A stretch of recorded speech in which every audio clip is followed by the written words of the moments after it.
Hi, and welcome to the online training module on working with parents using infant mental health principles, stress biology, and toxic stress. This training is a collaborative effort between the Center for Early Education and Development at the College of Education and Development and Center for Advanced Studies in Child Welfare at the School of Social Work at University of Minnesota.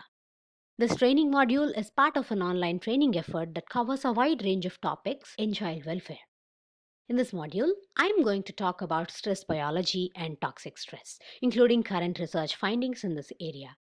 Welcome to the online training series. I am Rukmini Avadhanam, a graduate student at the University of Minnesota. I will be guiding you through this module.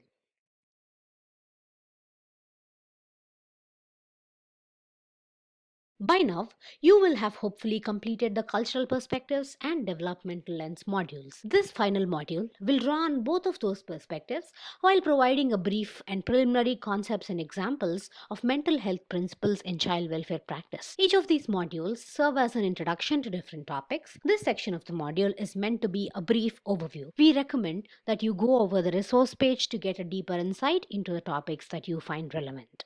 In this module, we'll touch upon the following topics: defining stress and types of stress, toxic stress, how stress impacts infant brain development, role of caregivers and child welfare workers in stress management, trauma-informed approach for child welfare workers, reflective supervision, and promoting healing and resilience. Let's begin with defining stress and types of stress. When faced with novel or threatening situations, our bodies respond by increasing our heart rate, blood pressure, and stress hormones such as cortisol. When a young child's stress response systems are activated in the context of supportive relationships with adults, these physiological effects are buffered and returned to baseline levels. The result is the development of healthy stress response systems. However, if the stress response system is extreme, long lasting, and buffering relationships are unavailable to the child, the result can be toxic stress, leading to damaged, weakened bodily systems and brain architecture with lifelong repercussions. This definition is provided by CDC. There are different types of stress. Positive stress causes brief increase in heart rate, mild elevations in stress hormones. Tolerable stress causes serious but temporary stress responses and is buffered by supportive relationships. On the other hand, toxic stress causes prolonged activation of stress response systems in the absence of protective relationships. I want you to listen about a case study of Romanian orphanages. In 1966, the current regime in Romania had banned all forms of contraception. So, what ended up happening is that many babies became abandoned and left at orphanages. The babies were often left for 23 hours in their cribs and were deprived of most social interactions. It's important to note that these children did get their basic needs met. They were fed and they were diapered, but they were really deprived of human connections. These children made adaptations so they can survive, but unfortunately, those adaptations were at a great cost. There was severe stunted growth, impaired IQ, emotional and behavioral impairments in children. With that being said, let's talk a little bit about toxic stress.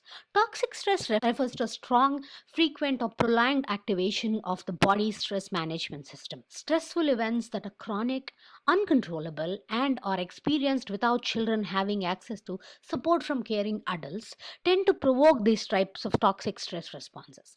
Studies indicate that toxic stress can have an adverse impact on brain architecture.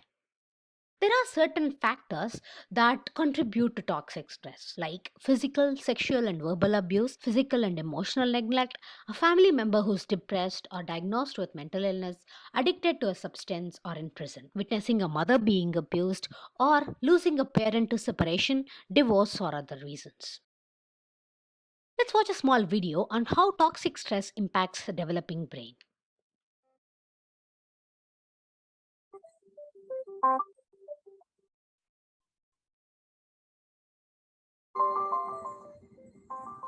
Learning to deal with stress is an important part of healthy development. When experiencing stress, the stress response system is activated. The body and brain go on alert.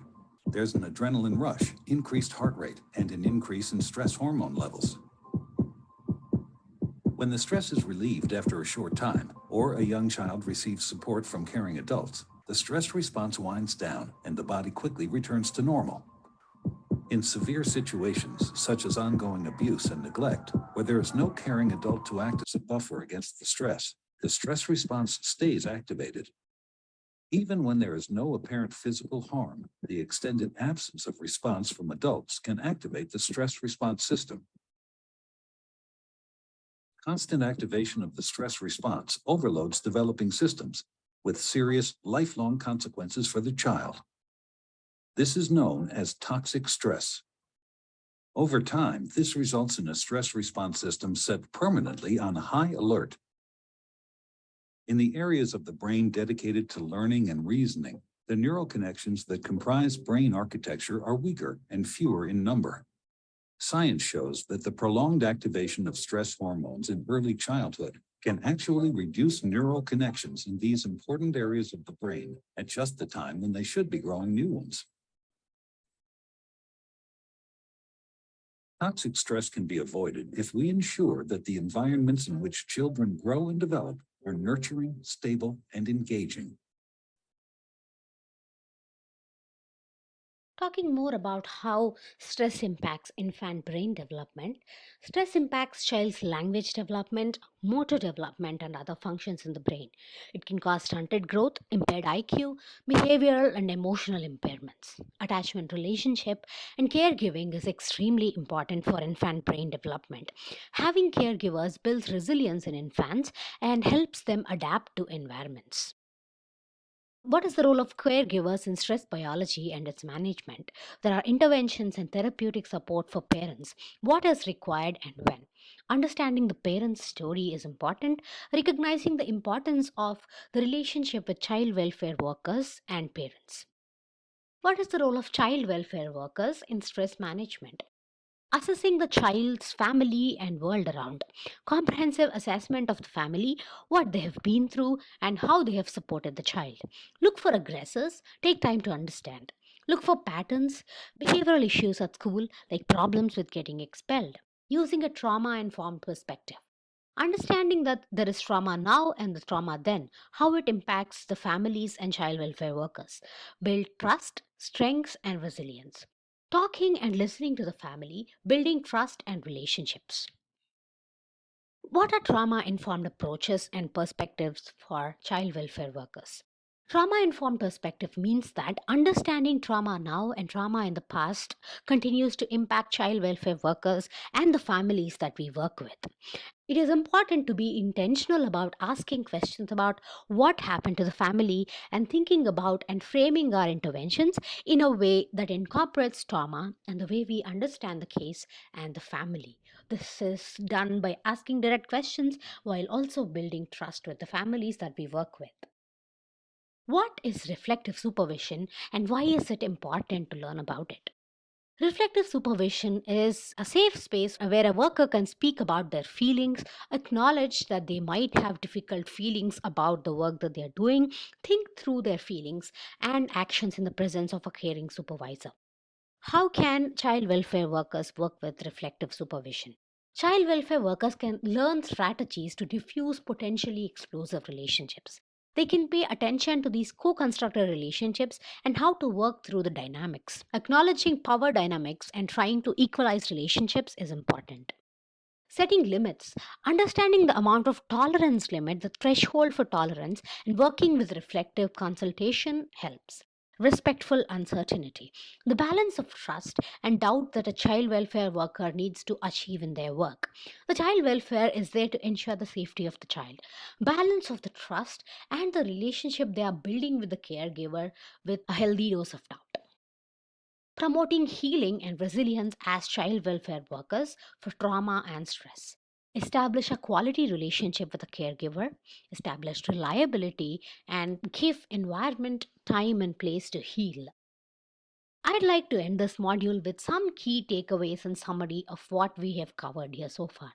We learned about what stress is and the types of stress and what toxic stress is, which is a strong, frequent, or prolonged activation of body stress management system. And we learned that many factors contribute to toxic stress. Stress also impacts children's physical and mental development in a number of ways. Child welfare workers can use approaches like trauma informed perspectives and reflective supervision to promote resilience. I'd like to thank you all for watching this video. I invite all of you to go over the resources page on the topic and feel free to reach out to Cashew or CED for more information. We look forward to any feedback that you may have for us. Thank you so much.